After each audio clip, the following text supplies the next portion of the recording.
হ্যাঁ বাচ্চারা, এই বাচ্চারা প্রশ্নগুলো শুনি। 1 নম্বরে সংখ্যা লিখো 21 থেকে 40 2 নম্বরে সংখ্যা লিখো 3 10 31 থেকে 5 10 50 পর্যন্ত। হ্যাঁ আমার কথা শোনেন।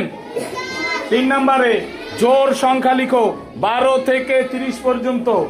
এরপরে বিজোড় সংখ্যা লিখো 1 থেকে 19 পর্যন্ত।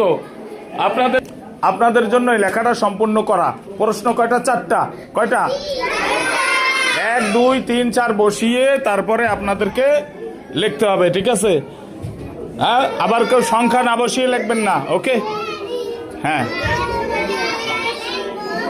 হ্যাঁ 2 নম্বরে লিখবেন। দেখেন 2 নম্বরে আছে আপনার 31 থেকে 50। কয় নাম্বার? 3 নাম্বার জোড় সংখ্যা 12 থেকে 30। সুন্দর করে সাজিয়ে লিখে নিয়ে আসবেন, ওকে? ঠিক আছে, ইনশাল্লাহ ভালোভাবে লিখতে থাকেন। হ্যাঁ, সুন্দর করে লিখতে থাকেন।